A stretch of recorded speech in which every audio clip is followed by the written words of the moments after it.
नमस्ते मेरे प्यारे विद्यार्थियों, आप सभी का अपने चैनल हिंदी विद दीप्ति मेहता में हार्दिक स्वागत एवं अभिनंदन। जैसा कि हम कक्षा 9 की पाठ्य पुस्तक क्षितिज का अध्ययन कर रहे थे, जिसके अंतर्गत हमारे काव्य खंड चल रहा था, जिसमें हमारा नेक्स्ट पार्ट है सर्वेश्वर दयाल सक्सेना की कविता है, जिसको हम पढ़ने जा रहे हैं। तो आइए सबसे पहले हम सर्वेश्वर दयाल सक्सेना का जीवन परिचय जान लेते हैं। ये हैं सर्वेश्वर दयाल सक्सेना, आप फोटो में देख रहे होंगे, आप सभी इनसे परिचित भी होंगे। तो चलिए सबसे पहले इनके जीवन परिचय के बारे में देखते हैं अपन। सर्वेश्वर दयाल सक्सेना का जन्म उत्तर प्रदेश के बस्ती जिले में सन 15 सितंबर 1927 में हुआ। उन्होंने इलाहाबाद विश्वविद्यालय से उच्च शिक्षा ग्रहण की। आरंभ में उन्होंने आजीविका हेतु काफी संघर्ष उनको करना पड़ा। दिनमान के ये उप संपादक रहे और चर्चित बाल पत्रिका पराग के ये संपादक रहे। ये आपको ध्यान रखना है कि दिनमान में वह उप संपादक के पद पर रहे। सन 1983 यानी 24 सितंबर 1983 में आपका देहांत हो गया। आपकी प्रमुख रचनाएं जिनको अपन देख लेते हैं, यहाँ साइड में ही एक बार करके देख लेते हैं प्रमुख रचनाएं। सर्वप्रथम इनकी रचना से आप काव्य खंड में देखें तो काठ की घंटिया इनका प्रकाशन वर्ष है आपका 1959। उसके पश्चात आपकी रचना है, यहीं पे मैं आपको बता देती हूँ साथ में, बांस का पुल है 1963। उसके पश्चात आप है एक सुनी नाव जो है 1966। उसके पश्चात आपकी है गर्म हवाएं, ये भी है प्रकाशन वर्ष 1966। उसके पश्चात है कुआनो नदी जिसका प्रकाशन वर्ष है 1973। उसके पश्चात है जंगल का दर्द 1976। उसके पश्चात आपके हैं खुटियों पर टंगे लोग जिसका प्रकाशन वर्ष है 1982।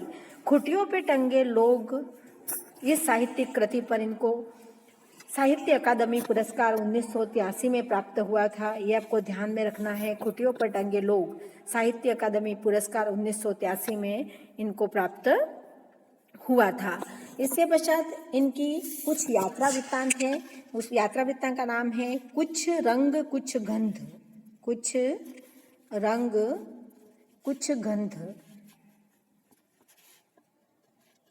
गंध और इसका 1971 वर्ष है।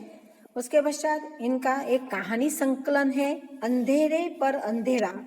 इस कहानी संग्रह में इनकी कुछ कहानियां संकलित है। इनका प्रसिद्ध नाटक जो आपको याद रखना है, हमेशा एग्जाम में नेट वगैरह फर्स्ट ग्रेड सेकेंड ग्रेड में ये पूछा जाता है, बकरी, बहुत सी बार पूछा गया है बकरी।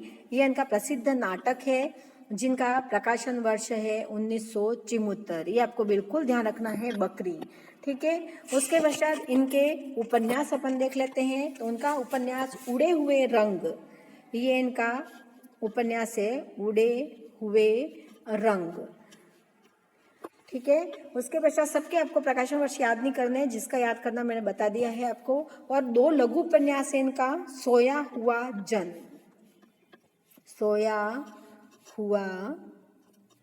जन, ये एक लघु उपन्यास है। और दूसरा इनका उपन्यास है सुने चौकटे, उनका उपन्यास है सुने चौकटे का मसीहा, ठीक है। ये 2 इनके लघु उपन्यास है। अब अपन आगे बढ़ते हैं। ये इनका जीवन परिचय देख लिया। ये अगर आपको यूँ पूछे 3 तार सप्तक थे अपने 4 तार सप्तक, इन 4 तार सप्तक में से ये कौन से तार सप्तक के कवि है, तो आपको ध्यान रखना है यह तीसरे तार सप्तक के कवि है। तीसरे तार सप्तक के ये कवि है। जब मैं आपको तार सप्तक पढ़ाऊंगी तब आपको विस्तृत से बताऊंगी। एक एक तार सप्तक में 7-7 कवि है। उसके अंतर्गत यह तीसरे तार सप्तक के कवि है। 1559 में तीसरा तार सप्तक था, उसके अंतर्गत यह कवि शामिल थे। चलो, ये हमने जीवन परिचय इनका देख लिया। अब हम इसमें आगे बढ़ते हैं। नई कविता के प्रमुख कवि सर्वेश्वर दयाल सक्सेना ने उपन्यास, नाटक, कहानी, निबंध, एवं प्रचुर मात्रा में बाल साहित्य भी लिखा। बाल साहित्य छोटी छोटी कहानियां, कविता इन्होंने भी लिखी थी।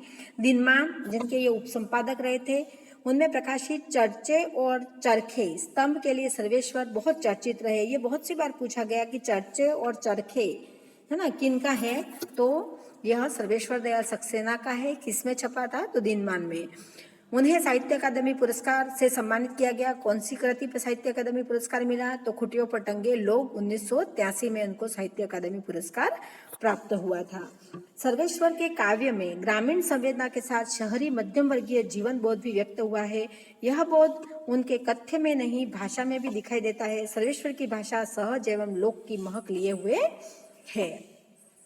संकलित कविता में कवि ने, अब हमारी कविता की तरफ हम बढ़ गए हैं। हमारा कविता है मेघ आए। कविता का नाम है मेघ आए।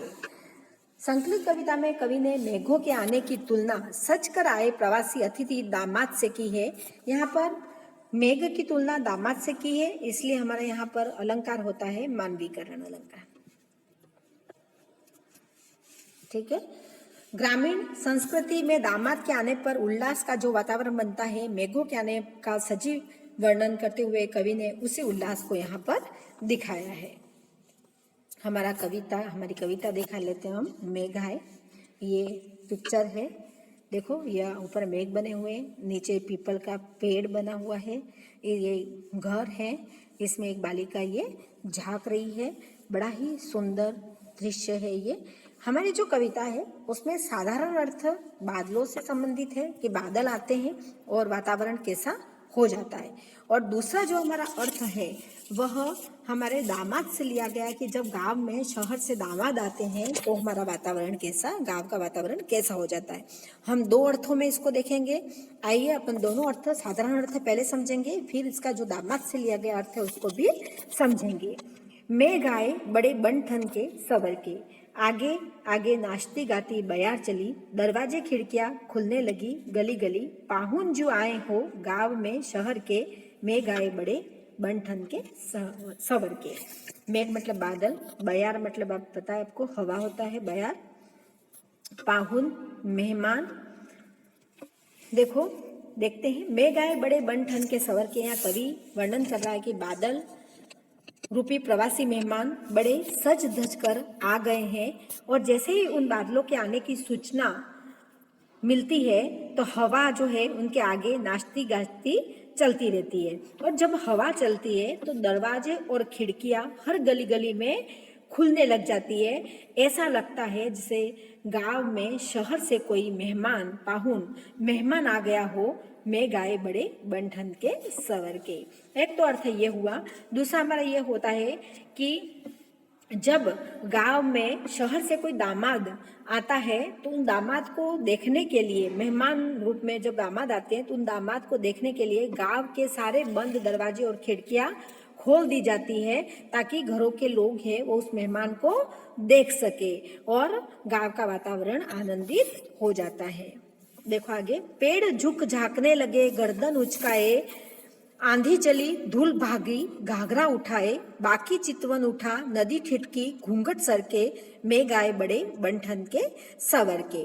यहाँ पर घाघरा मतलब लहंगे से मतलब है, बाकी मतलब टेढ़ा, बाकी मतलब टेढ़ा, चितवन दृष्टि, उचकाए ऊपर किए हुए, और ठिठकी मतलब रुक गई। ठीक है। अब पहला अर्थ हम देख लेते हैं कि जैसे बादलों के आने की सूचना है ना, हवा से मिल जाने पर पेड़ है वह खुशी से झूम उठते हैं और सिर झुकाकर देखते हुए अपनी गर्दन को ऊंची कर रहे हैं। अर्थात हवा के चलने से पेड़ कुछ झुक रहे हैं और फिर सीधे हो रहे हैं। जब हवा चलती है तो ऐसा ही होता है कि पेड़ झुकते हैं, सीधे होते हैं, झुकते हैं, सीधे उड़ते हैं। और चारों तरफ जब आंधी चलने लगती है तो ऐसा लगता है, आंधी चलती है तो क्या होता है, धूल उड़ती है, और धूल उड़ती है तो ऐसा लगता है कि कोई बालिका है वो घाघरा उठाए दौड़ी जा रही है। और आगे कवि कह रहे हैं कि जैसे ऐसा लग रहा है कि नदी ठिठकी घूंघट सरके बाकी चितवन उठा, कि नदी कुछ रुक कर बादलों को उसी प्रकार देखने लगती है जिस प्रकार गांव की कोई स्त्री मेहमान को देखने के लिए अपने घूंघट को थोड़ा सा हटाकर लज्जा सहित नेत्रों से, कुछ तिरछी नेत्र करके उसको देखती है। किसको? मेहमान को। तो यहाँ कवि दोनों वर्णन कर रहा है कि जब आंधी आती है तो ऐसा चारों तरफ धूल उड़ती है, और धूल उड़ने पर ऐसा लगता है कि जैसे कोई बालिका है वो घाघरा उठाए दौड़ रही हो। नदी ऐसे, जब ऐसा वातावरण हो जाता है, चारों तरफ धूल भरी हवा चलने लग जाती है, तो नदी कुछ ठिठक जाती है। और इसका वर्णन यहाँ कवि ने किसी नायिका से किया है कि गांव की कोई बालिका है या नायिका है, जब कोई मेहमान गांव में आता है तो वो क्या करती है? घूंघट में रहती है, तो घूंघट को उठाकर तिरछी नेत्रों से, चितवन से वह उस मेहमान को देखती रहती है। और किससे? लज्जा सहित। किस मेहमान को दिखती है? जो बादल रूपी मेहमान या दामाद रूपी मेहमान गांव में धज कर आए हैं। आगे देखो, बूढ़े पीपल ने आगे बढ़कर जुहार की, बरस बाद सुधी लीनही, बोली अकुलाई लता ओठ हो किवार की, हर्षाया ताल लाया पानी परात भर के, मैं गाए बड़े बंठन के सवर के। इसमें पूछे आपको आंधी किसका प्रतीक है, तो आपको किसका लिखना है? भागती स्त्री का प्रतीक है। प्रश्न बन सकता है, भागती स्त्री का प्रतीक कौन है? आंधी है।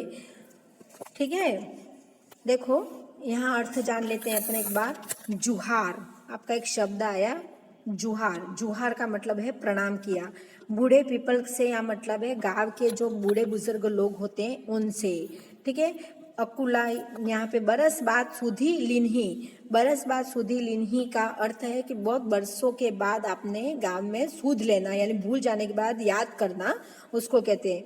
अकुलाई, अकुलाई मतलब व्याकुल होना। उसके बाद हर्षाया, हर्षाया मतलब खुश हुआ। परात, परात मतलब एक बड़ा थाली का जो होता है बर्तन, उसको कहते हैं परात। देखो इसका अर्थ जान लेते हैं अपन। कवि कहता है कि सजे धजे मेहमान के रूप में बादल को आया देखकर बूढ़े पीपल ने, है ना, बूढ़े पीपल ने उसका क्या किया? स्वागत किया, उसको प्रणाम किया और कहा कि आपने बहुत बरसों के बाद हमारी सूद ली है। बोली अकुलाई लता ओट हो किवार की, और लता है दरवाजे की ओट में छुप कर, है ना, किवार, लता की ओट में किवार के पीछे छुप कर बोली अकुलाई और कहा कि बरस बाद आपने हमारी सूद ली है। हर्षाया ताल लाया पानी परात के, और तालाब प्रसन्न हो उठा है मेहमान को देखकर, और परात में पानी भरकर वह ले आया है। मैं गाय बड़े बंठन के सवर के। यह हुआ साधारण अर्थ कि बूढ़े पीपल ने क्या किया? उनको प्रणाम किया बादलों को, और लता है वो किवार के ओट के पीछे छुप कर उनका कहती है कि आपने बरस बाद हमारी सूधी लेनी है, इस तरह का। पर इसका मेन अर्थ जो होता है वो है कि गांव में जब दामाद आ जाता है तो जो बूढ़े बुजुर्ग होते हैं वो उनको प्रणाम करते हैं, उनका स्वागत करते हैं और कहते हैं कि मेहमान को कि आपका अभिवादन है, आपका स्वागत है, आपने पूरे 1 साल के बाद आपको हमारी याद आई है जो आप यहाँ पर पधारे हैं। और जो नायिका होती है वह दरवाजे की ओट के पीछे छुप कर और धीरे सज धज कर धीरे से उनको देखती है। ठीक है, और उसके पैर धोने के लिए, मेहमान का स्वागत पहले कैसे करते थे? पैर धोने के लिए, तो पैर धोने के लिए पानी भरकर परात में ले आती है। आगे देखो, क्षितिज अटारी गरमाई दामिनी दमकी, क्षमा करो गांठ खुल गई अब भरम की, बांध टूटा जर्जर मिलन के अश्रु ढर के, मैं गाए बड़े बंधन के सवर के। आगे देखो, क्षितिज, क्षितिज बहुत सी बार एग्जाम में पूछा गया शब्द है, फिर भी आ सकता है, अब ध्यान रखना। जहाँ धरती और आकाश के मिलन बिंदु का जो भाग होता है उसको क्षितिज कहते हैं। अटारी यानी छत पर बना जो कमरा होता है उसको अटारी कहते हैं। दामिनी, दामिनी मतलब बिजली हमारी, ये बहुत सी बार पर्यायवाची शब्द में पूछा जा चुका है कि बिजली का पर्यायवाची शब्द दामिनी। दमकी, चमकी, गांठ खुल गई यानी भ्रम रूपी जो गांठ थी, रहस्य था, वो समाप्त हो गया है ना। अश्रु मतलब आंसू ढर के मतलब बह गए। यहाँ आगे कवि कह रहे हैं कि आकाश में उमड़ते हुए बादलों को देखकर कवि यहाँ क्या कह रहा है कि उसी समय क्षितिज रूपी अटारी पर मेघ छाने लगे, है ना, और घने बादलों के मध्य बिजली चमकने लगती है। अब जो लोगों का भ्रम था, है ना, कि क्या पता बादल बरसेंगे या नहीं बरसेंगे, वह बिजली के चमकने से वह भ्रम दूर हो गया है, वह भ्रम समाप्त हो गया है। और यहाँ पर दूसरा अर्थ ले तो नायिका के रूप में अगर अर्थ लेते हैं तो जब प्रवासी रूपी मेहमान जो दामाद होते हैं अटारी पर जब पहुँचते हैं और पहुँचते ही नायिका का भ्रम समाप्त हो जाता है और वह जब उनके आगमन की प्रतीक्षा कर रही होती है तब सोचती है कि क्या मेरे नायक आएंगे या नहीं आएंगे, तो वह उस भ्रम को जब उनको ऊपर देख लेती है तो उनके उस भ्रम को वो समाप्त कर लेती है नायक को सामने देखकर और कहती है कि आप मुझे माफ कर दे, आपके पीछे मेरा ऐसा भ्रम था। यह सुनते ही मेहमान के सब्र का बांध टूट जाता है और दोनों के नेत्रों में आंसू छलकने लगते हैं। आंसू मिलन के आंसू, जब दोनों नायक नायिका मिल जाते हैं दोनों के मध्य में क्या होता है, आंखों में आंसू छलकने लगते हैं मिलन के। और इसी प्रकार यहाँ बादलों का वर्णन कर रहे हैं कि जब बादल बिजली चमक जाती है, बादल जब ये भ्रम टूट जाता है कि अब तो बादल बरसेंगे ही, और जब बादल बरसते हैं तो वहाँ का वातावरण सुहावना बन जाता है। मेघ आए बड़े बंठन के सवर के, यानी मेघ बंठन के मेहमान की तरह गांव में आ गए। यहाँ पर वर्षा का काल्पनिक चित्रण कवि ने किया है कि वर्षा जब हो जाती है तब सारे भ्रम टूट जाते हैं और गर्मी से अकुलाई लता वाला जो आगे ऊपर था वह नववधु का प्रतीक है। आपको यह पूछे कि लता ओट वाला जो है ये कुलाई नववधु वाला वह किसका प्रतीक है, तो लता किसका प्रतीक है, या नववधु का प्रतीक है। और यहाँ बूढ़े पीपल किसका प्रतीक है, तो बड़े बुजुर्गों का प्रतीक है। आपको ये ध्यान रखना है, ठीक है। यहाँ से प्रश्न आपके बिल्कुल बनेंगे।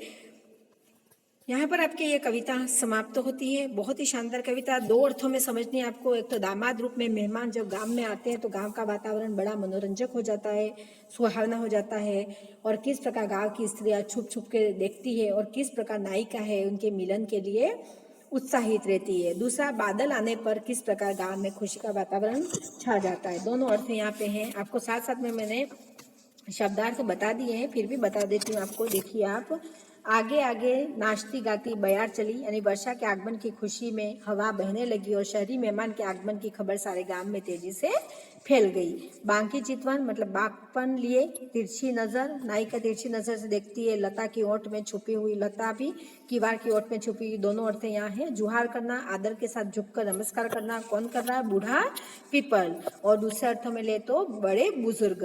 क्षितिज अटारी, गहराई मतलब अटारी पर पहुंचे अतिथि की भांति क्षितिज पर बादल छा गए। दामिनी दमकी, बिजली चमकी, तन मन आभा से चमक उठा। क्षमा करो, गांठ खुल गई अब भ्रम की, यानी बादल नहीं बरसेगा का भ्रम टूट गया। प्रियतम अपनी प्रिया से मिलने नहीं आएगा ऐसा भ्रम भी टूट गया। बांध टूटा, झरझर मिलन के अश्रु ढरके, मेघ झरझर बरसने लगे, प्रिया प्रियतम के मिलन से खुशी के आंसू झलक उठे। यहाँ पर हमारी ये कविता पूरी हो गई। आपको ये कविता अच्छे से समझ में आ गई होगी, क्योंकि यहाँ मेघ आए, मेघ के माध्यम से ये बताया कि जिस प्रकार गांव में मेघ आते हैं तो गांव का वातावरण कैसा हो जाता है, मेघ आते हैं जब हवा चलती है तो किस प्रकार का वातावरण हो जाता है, इसका यहाँ वर्णन किया है। और साथ में ये बताया कि गांव में जब प्रवासी अतिथि शहर से जब गांव में आते हैं तो गांव का वातावरण कैसा हो जाता है, महिला किस प्रकार उनको देखती है, नायिका उनका किस प्रकार से परात में पानी लेके स्वागत करती है और किस तरह से उनका मिलन होता है। दोनों अर्थों में ये कविता बड़ी शानदार, बड़ी सुंदर है। छोटी कविता, बहुत सुंदर कविता है। यह आपको अच्छी लगी होगी पढ़ने में और सुनने में भी, और आपको अच्छे से यह अर्थ समझ में आया होगा। इस चित्र के माध्यम से कवि ने बहुत कुछ कह दिया। देखो ये बादल है, नीचे बूढ़ा पीपल है जो झुका हुआ है, ये गांव की बालिका है जो दरवाजे खिड़कियां खोलकर देख रही है। तो कविता बहुत अच्छे से समझ में आई होगी। यहीं पर आपको अच्छा लगी, कविता समझने में अच्छी लगी हो, आपको समझ में आया हो, तो आप मेरे वीडियो को ज़्यादा से ज़्यादा लाइक करें, शेयर करें, मेरे चैनल को सब्सक्राइब करें। जय हिंद, जय भारत।